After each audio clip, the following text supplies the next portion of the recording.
Suppose that x and y are two positive numbers whose sum is 100. So the first thing we want to do is think about what's given to us.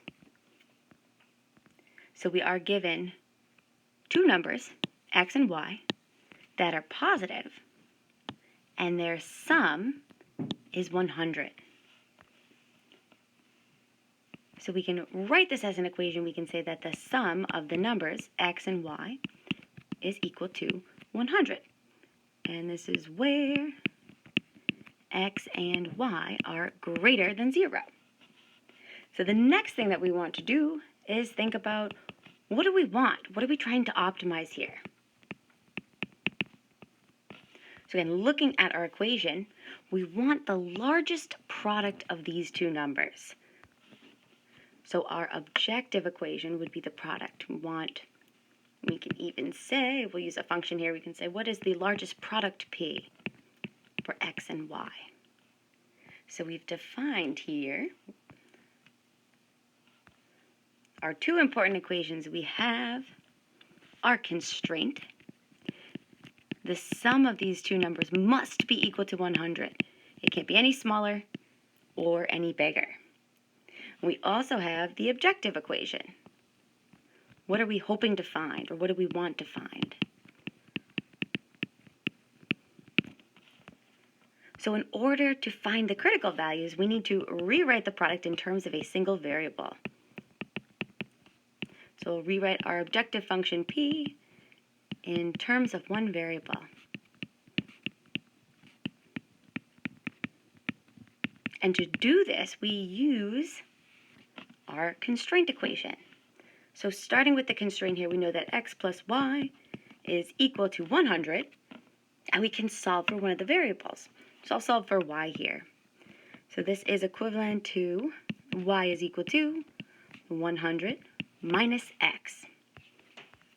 So we're now ready to take this, our rewritten constraint, and we're going to substitute it into the objective equation.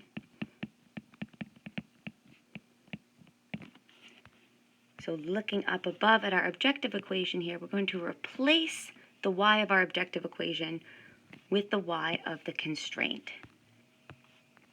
So we can say that the product of x and y can now be written as p is equal to x multiplied by 100 minus x.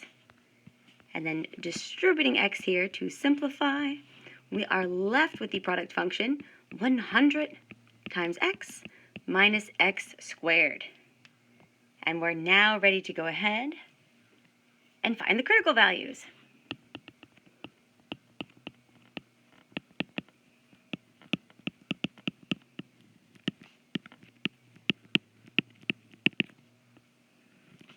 And again, we recall to do this, we are going to set the derivative of the product function equal to 0 and solve for x.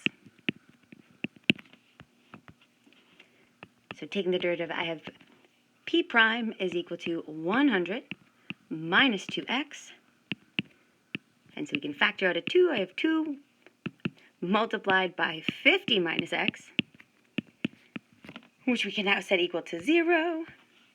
And we can simplify here, divide both sides by 2, leaving us with 50 minus x is equal to 0. And solving for x, we see that it is equal to 50.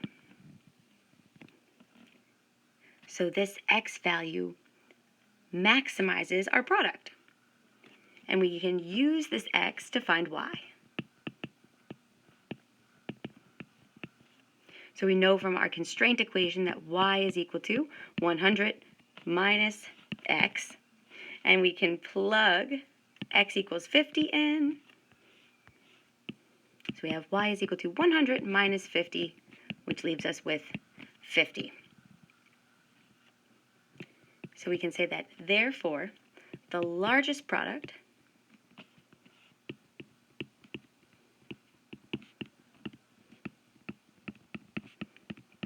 of x and y is, so taking these two values these two 50s that we just found, we have the product is defined as 50 multiplied by 50, which leaves us with 2,500. So this is the largest product of x and y, where the sum of x and y is 100.